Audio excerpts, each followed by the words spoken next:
तो आज हम बात करने जा रहे हैं पास्कल ट्रायंगल के पापा के बारे में। पास्कल ट्रायंगल बहुत ही मशहूर ट्रायंगल है। इनफैक्ट मैंने देखा है 8 9 10 तक के बच्चे इसको बहुत अच्छे से जानते हैं कि पास्कल ट्रायंगल है।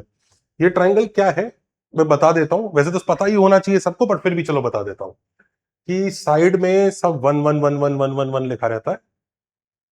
और होता क्या है कि अब जैसे ये वाला जो रो है, इसके लिखने के रूल्स क्या है भाई। रूल्स ऐसे, अच्छा इसमें कैसा रहता है कि जैसे ये दो नंबर है ना, इनके बीच में गैप के अंदर अगला नंबर फिल होता है।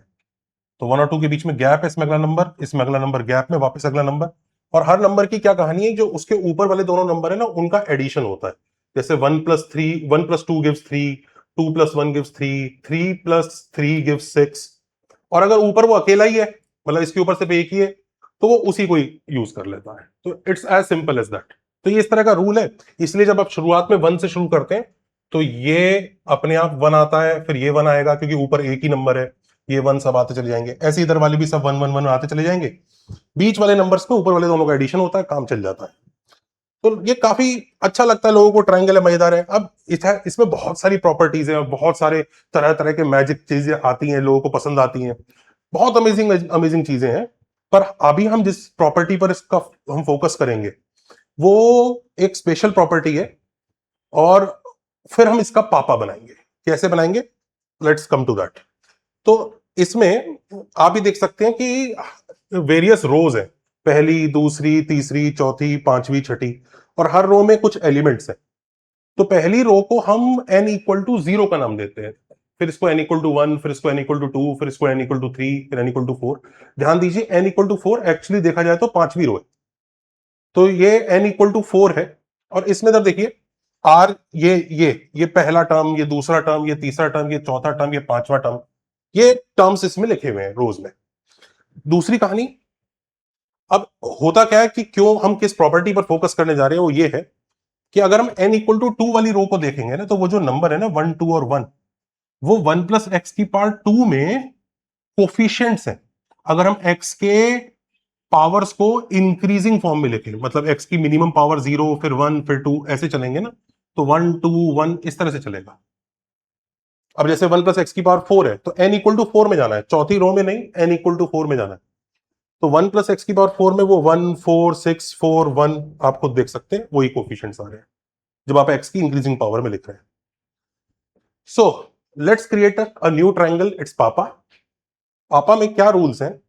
रूल्स ये हैं कि पहली बात वही, अगर ऊपर वाले दो नंबर है ना, उनको सीधा सीधा ऐड नहीं करना है।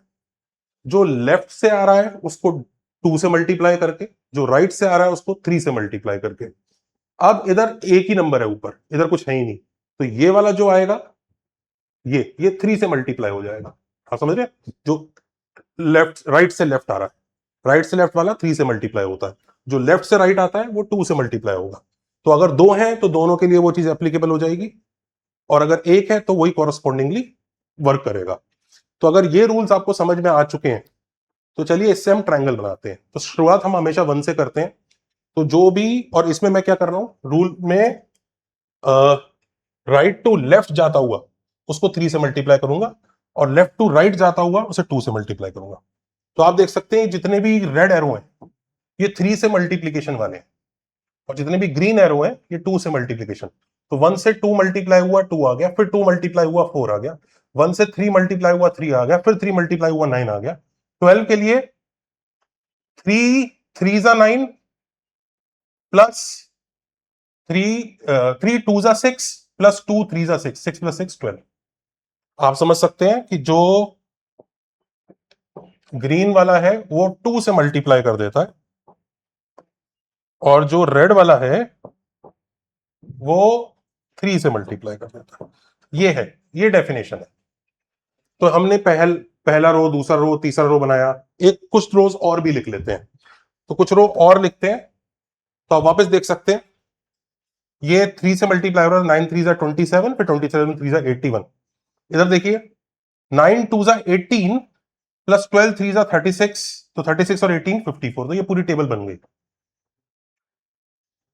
अब अगर ये टेबल, ये आप ट्रायंगल, नया ट्रायंगल बना चुके हैं, तो पता है इस ट्रायंगल की क्या खास बात है? इसमें भी अगर मैं n=0 1 2 3 4 ये सब रोज लेता हूं, तो पता है ये 3+2x की पावर के कोफिशिएंट मिल जाते हैं, वही जो एरोस थे, जो एरो हमारा लेफ्ट टू राइट जा रहा था, सॉरी राइट टू लेफ्ट जा रहा था जो 3 वाला था, और जो राइट लेफ्ट टू राइट जो 2 वाला है, right to left, left to right, मेरे को बोलने में थोड़ा अटपटा हो रहा है बट आप समझ रहे होंगे, जो जिस तरफ अटैक करेगा उस तरफ वो नंबर आ जाएगा। तो ये 2 है तो 2 इसके साथ, तो 3+2x की पावर से, तो 3+2x का स्क्वायर करोगे ना, तो n इक्वल टू 2 वाली रो को देखो, 9 12 14, 3+2x की पावर 4 करोगे तो n इक्वल टू 4 वाली रो देख लो, तो मस्त वर्क कर जाता है। अब सवाल उठता है कि तो बेसिकली अगर ये p और ये q, तो ये q प्लस पी एक्स की पावर n का एक्सपेंशन देगा इस कानून के हिसाब से, ये जो ट्रायंगल कानून है। सवाल आता है कि ये वर्क कर क्यों रहा है और हम इसको और ज्यादा कैसे घमासान तरीके से इस्तेमाल कर सकते हैं। तो देखो मैं एक कोफिशिएंट को डिफाइन कर रहा हूं CNR को, जो कोफिशिएंट ऑफ x की पावर r है इसके एक्सपेंशन में। ये मत बोलिए तो बायनोमियल की हेल्प से निकल जाएगा, नहीं, हम कॉन्सेप्ट समझ रहे हैं क्योंकि इसको मैं आगे एग्जैजरेट करके एक बड़ी चीज भी बनानी है, पापा बनाने बढ़िया वाले। तो ये डेफिनेशन है, इस डेफिनेशन का इस्तेमाल करें तो C001 ही होगा, क्योंकि आप q प्लस पी एक्स की पावर 0 करोगे तो फिर वो 1 ही आता है, उसमें कोई भी कोफिशिएंट लो वो 1 ही रहेगा, तो पहला तो चलो 1 है। अब C10 का क्या मतलब है, आप q प्लस पी एक्स की बात कर रहे हैं, तो इसमें जो पहला आपका टर्म होगा वो q होगा, दूसरा वाला px होगा, तो x की पावर 0 के आगे q आएगा, x की पावर 1 के आगे p आएगा, तो C10 is q, C11 is p, it is coefficient of x की पावर r इन दिस, तो हम p q plus p x की पावर 1 में कोफिशिएंट ऑफ x की पावर 0, कोफिशिएंट ऑफ x की पावर 1 q एंड p, सही है। अच्छा अब इसको देखिए, q प्लस पी एक्स की पावर, अच्छा एक और आपको एग्जांपल लेके दिखा देते हैं, जैसे C20 का क्या मतलब होगा, C21 का क्या मतलब होगा और C22 का क्या मतलब होगा। C21 C20 C ये सब क्या है, ये q प्लस पी एक्स के स्क्वायर की बात हो रही है, जो कि ऐसे होगा q square plus 2pq(x) plus p square x square. अब इसमें q स्क्वायर है तो ये C20 है, यानी n इक्वल टू 2 में x की पावर 0 का कोफिशिएंट, तो ये q स्क्वायर है, ये 2pq और ये p स्क्वायर है, तो ये डेफिनेशन हमने बनाई है। अच्छा अब ये आइडेंटिटी आप सब समझ ही सकते हैं कि q प्लस पी एक्स की power n is q plus p x into q plus p x की power n-1, it is true, और ये दोनों साइड अगर आप एक्सपैंड करेंगे तो सेम आएंगी। अब बात ऐसी है कि अगर आप दोनों साइड को एक्सपैंड करेंगे और सेम आएगी, तो अगर दो पॉलिनोमियल एकदम आइडेंटिकल है तो दोनों साइड में किसी भी x की पावर का कोफिशिएंट आप मैच कराएंगे तो इक्वल आएगा। इसमें से x की पावर 5 का कोफिशिएंट निकालिए और इसमें से x की पावर 5 का कोफिशिएंट निकालिए, सेम आएगा। इसमें से x की पावर r का कोफिशिएंट निकालिए, इसमें से x की पावर r का कोफिशिएंट निकालिए, वो भी सेम आएगा। तो मैं दोनों साइड से x की पावर r का कोफिशिएंट निकालूंगा, क्योंकि मुझे CNR के रिलेटेड ही वो रिलेशन शो करना है कि वो ट्राइंगल कैसे बन रहा है। तो यहां से तो x की पावर r का कोफिशिएंट CNR है, जो हमारी डेफिनेशन है, लेकिन यहां से कैसे निकालेंगे, तो यहां से जैसे हम बाइनोमियल वगैरह में करते थे, मल्टीप्लाई करेंगे q times this plus p times this. अब यहां से हमें x की पावर r का कोफिशिएंट चाहिए, तो q इंटू, अब ये जो कोफिशिएंट देगा इसमें n की जगह n-1 है, तो Cn-1r, CNR में जब पावर n होती है तब यूज होता है, इसमें पावर n-1 है तो Cn-1 नाम होगा इसका। और यहां पर देखिएगा, यहां पर एक ऑलरेडी एक x है, तो यहां से आपको x की पावर r नहीं, x की पावर r-1 चाहिए होगा, तो p times Cn-1 and coefficient of x की पावर r-1, ये जब मिल जाएंगे तो उसके इक्वल हो जाएगा। आप खुद सोच सकते हैं कि यहां से x की पावर r ले लेता हूं और यहां से x की पावर r-1 ले लेता हूं, यहां से जो x की पावर r मिलेगा उसका नाम उसी c की फॉर्म में लिखते हैं। c की डेफिनेशन क्या थी, q प्लस पी एक्स की पावर n है तो उसमें कोफिशिएंट ऑफ x की पावर r, अब q प्लस पी एक्स की पावर n-1 है, उसमें कोफिशिएंट ऑफ x की पावर r क्या होगा, Cn-1, n की जगह n-1 आ गया r। बेसिकली c कुछ नहीं, एक फंक्शन है, ये एक फंक्शन है n और r का, इसमें n की जगह n-1 डाल दिया तो आपने एक छोटी पावर के अंदर कोफिशिएंट्स लिख पा रहे हैं, तो ये दोनों आपस में इक्वल होंगे। अब अगर ये दोनों आपस में इक्वल होंगे तो हम ये समझ सकते हैं कि CNR और ये आपस में इक्वल है। अब इसका मीनिंग क्या है, व्हाट डज इट सिग्निफाई, जैसे फॉर एग्जांपल C43 की बात करते हैं, C43 मतलब Q प्लस पी एक्स की पावर 4 में एक्स क्यूब का coefficient is Q times Q plus p x की पावर 3 में एक्स क्यूब का coefficient plus Q plus p x की पावर 3 में एक्स स्क्वायर का कोफिशिएंट।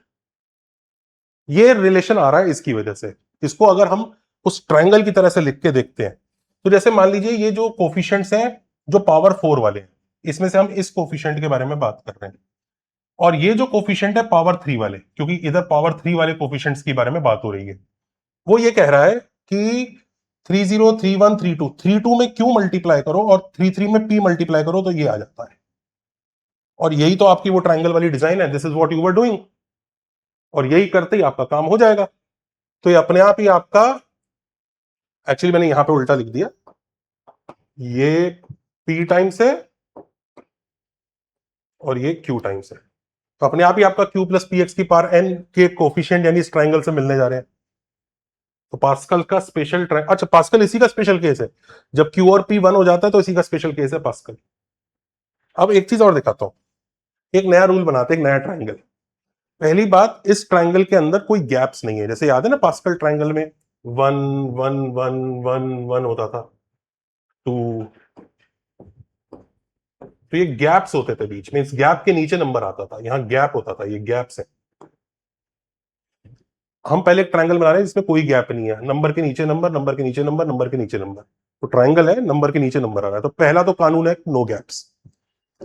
दूसरा कानून यह है कि अब देखो इसमें इस तरह का होगा कि कुछ एलिमेंट्स ऐसे होंगे, कुछ एलिमेंट्स ऐसे होंगे जिनके ऊपर 3 लोग हैं, देखा जाए तो ये ऐसे, ये वाला सिनेरियो है। कुछ एलिमेंट्स ऐसे होंगे जिनके ऊपर 2 लोग हैं, जैसे ये वाला देखिए, ये वाला, इसके ऊपर 2 लोग हैं। और कुछ एलिमेंट्स ऐसे होंगे वापस उनके ऊपर 2 ही लोग हैं, ऐसे, ये देखिए इस तरह का सिनेरियो देख रहा होगा आपको। एक और चीज देखिए, बेसिकली जब ऊपर 3 लोग हैं तो तीनों का एडिशन करके लेना है, मतलब जब ये टी शेप बनेगा ना तो तीनों को ऐड करके आप ये वाला एलिमेंट लिखेंगे। अगर 2 होंगे तो इन 2 को ऐड करके लिखेंगे, 2 होंगे तो इन 2 को ऐड करके लिखेंगे। तो that is the next rule. 3 है तो तीनों को ऐड करना है, 2 है तो 2 को ऐड करना है। और अगर 1 है, क्योंकि एक वाले सिनेरियो भी आ सकते हैं, जैसे 3 का समझ लीजिए ये अल्फा है, बीटा है, गामा है, तो ये alpha plus beta plus gamma. ये ऐसे ही अगर ये अल्फा और ये गामा है तो ये अल्फा प्लस गामा। ऐसे ही ये अल्फा और ये बीटा है तो अल्फा और अल्फा प्लस बीटा। अब एक एक वाले भी हो सकते हैं, जैसे ये वाला देखिए एग्जांपल, जैसे इसके ऊपर कुछ नहीं है, बस इसके साइड में एक है, या देखो इसके जस्ट नीचे एक है, बस दैट्स इट। तो उसमें करना कुछ नहीं है, जो ये लिखा है ये एज इट इज आएगा, ये एज इट इज आएगा, क्योंकि बाकी नहीं है ना, तो बाकी का कंट्रीब्यूशन 0 हो गया। तो ऐसे सोच लीजिए इसके इधर उधर 0 है तो ये खुद ही आ रहा है, इसके इधर और इधर 0 है तो ये खुद ही आ रहा है। तो बेसिकली जो एब्सेंट है उनका कंट्रीब्यूशन 0 देना है, इतना है। हम समझ सकते हैं यहां वाला चीज एब्सेंट था तो उसका कंट्रीब्यूशन लिया नहीं, इसके इधर और इधर वाले एब्सेंट थे तो उनका कोई कंट्रीब्यूशन नहीं है, इसमें तीनों थे तो तीनों ऐड हो गए, ये रूल है। ये किसका पावर्स देगा? तो जैसे स्टार्टिंग तो पावर हम 0 पे ही देखते हैं कि स्टार्टिंग पावर तो 0 है, तो चलो वो तो 1 से ही लिखेंगे। स्टार्टिंग कोई भी पॉलिनोमियल होगा उसकी पावर 0 तो 1 ही देगी, तो स्टार्टिंग तो 1 से ही है। अब उसके जस्ट नीचे इधर देखिए, इसके जस्ट नीचे इधर उधर कुछ नहीं है तो ये खुद ही आ जाएगा, इधर भी इधर उधर कुछ नहीं है तो ये खुद आ जाएगा, इधर उधर कुछ नहीं है तो ये भी आ जाएगा, तो ये 1 1 1 बन गया। अब नेक्स्ट लाइन क्रिएट करते हैं। नेक्स्ट लाइन क्या है? ये 2 आएगा, क्यों? इसके ऊपर ये दोनों है, इन दोनों को ऐड किया। ये 3 आएगा क्योंकि इसके ऊपर 3 है, तीनों को ऐड किया। ये 2 है तो इसके ऊपर 2 है, इन दोनों को ऐड किया। ये 3 क्यों आएगा? इसके ऊपर ये दोनों है, ये 3, इसके ऊपर 6, इसके ऊपर ये भी है, ये भी है और ये भी है, तो 6। फिर यहां भी ये तीनों इसके ऊपर है, 7, ये तीनों इसके ऊपर है, ये दोनों इसके ऊपर है, और ऐसी अगली वाली रो भी आप बना सकते हैं। ये किसकी पावर दे रहा है? इसकी बात इस कानून से पता चलेगी। भाई कानून क्या कह रहा है कि CNR अपने ऊपर वालों का तीनों का एडिशन है, अगर कोई प्रेजेंट नहीं है तो उसको 0 ले लेना है। ये कानून ये फॉलो कर रहा है। कि जैसे फॉर एग्जाम्पल मैं इसकी बात कर रहा हूं, this is equal to CNR, मतलब जैसे n इक्वल टू 0 1 2 3 और ये r इक्वल टू 0 1 2 3, तो C33 is equal to C23 plus C22 plus C21, ये कहानी है। मतलब 7 इज इक्वल टू सी, ये n equal to 0, n equal to 1, n equal to 2, n equal to 3, C23, C23 कौन है, 0 1 2 3 ये, प्लस C22 ये, प्लस C21। ध्यान रखिएगा n और r स्टार्ट दोनों 0 से ही होते हैं, तो ये मिल गया, ये कानून है। ऐसे ही ये 10 के लिए कैसे लगेगा, 10 के लिए ऐसा लगेगा, ये है n इक्वल टू 4 के लिए, तो C41 देखते हैं, C41 क्या होगा, C31 प्लस C30, तो C31 प्लस C30 ये देखिएगा। तो कानून आप समझ गए, ये कानून है। इस कानून से पता कैसे लगेगा कि हमने कौन से पॉलिनोमियल की पावर लिख दी है, बड़े आराम से पता लग जाएगा। ये अगर इसके इक्वल है तो यानी px की पावर n इस मतलब ये तो एक x की पावर r का कोफिशिएंट इसके इक्वल आ रहा है, पर x r तो कोई फिक्स नंबर थोड़ी है, वो तो r तो चेंज हो सकता है। यानी अगर वो किसी px की पावर n है, उसमें x की पावर r इधर से मैच कर रहा है, और इसको हम डिफाइन करते हैं CNR को इस कोफिशिएंट ऑफ x की पावर r इन px की पावर n। तो अगर कोफिशिएंट्स ऐसे मैच कर रहे हैं तो आप समझ लीजिए सारे कोफिशिएंट मैच करेंगे, यानी px की पावर n मैच करेगा 1 इंटू, ये कौन से एक्सपेंशन से आ रहा होगा, px की पावर n-1, क्योंकि यहां Cn-1 है। ये कौन से आ रहा होगा, ये px की पावर n-1 से आ रहा होगा, पर इसमें x की पावर r-1 लेना है, तो यानी यहां पे एक x भी मल्टीप्लाई कर रखा होगा। समझ रहे, हम रिवर्स गेस कर रहे हैं कि ये क्रिएट हुआ कैसे होगा यहां से, क्योंकि जब हम यहां से लिखेंगे, यहां से कोफिशिएंट ऑफ x की पावर r ये लिखा जाएगा, यहां से कोफिशिएंट ऑफ x की पावर r ये लिखा जाएगा। यहां से जब कोफिशिएंट ऑफ x की पावर r लिख रहे होगे तो सोचोगे अरे एक x तो ऑलरेडी है, तो इसमें से Cn-1 r-1 ले लेते हैं। और ना देखिए, इसमें से कोफिशिएंट ऑफ x की पावर r-2 चाहिए, तो इसका मतलब पहले x² रहा होगा और यहां पे px की पावर n-1 रहा होगा। हमने इससे रिवर्स गेस किया कि इसकी वजह से ये आ रहा होगा, ऐसा कुछ होगा, और अब हम दोनों तरफ कोफिशिएंट ऑफ x की पावर r मैच करा रहे होंगे, तो ये इक्वेशन रिलेशन क्रिएट होता होगा। अब पता है, दोनों तरफ से px की पावर n-1 काट दो, px is 1 plus x plus x square, तो 1 प्लस एक्स स्क्वायर के एक्सपेंशन में आ रही है, ये करके देख लो, 1 plus x square plus x square का क्यूब लिखोगे तो वही आपका पूरा का पूरा ये वाला बन जाएगा आराम से। तो मस्त है ट्राइंगल, इससे हम पावर्स वगैरह बड़े आराम से बना सकते हैं। होमवर्क है, एक बार रूल्स बनाओ, 1 plus 2x plus 3x square की पावर n के लिए ट्राइंगल और उसके रूल्स बनाओ, और एक बार हमारे बैचेस को चेकआउट करो। अगर कोई ऐसे बच्चे को आप जानते हो जो अभी 8 9 या 10th में होशियार है, मैथ्स उसको पसंद है, वो हमारे पावर 50 या आयोक्यम 8 बैच को ज्वाइन कर सकता है। ये छोटे प्रीमियम बैचेस हैं जिनको मैं अभी से ही ग्रूम कर रहा हूं उनके मैथ्स को, और हम लेके जाएंगे उनको अल्टीमेटली ओलंपियाड्स, जेई। जो भी बच्चा अगर आपको आसपास कोई ऐसा दिखे तो उसको जरूर रिकमेंड कीजिएगा। Take care, bye.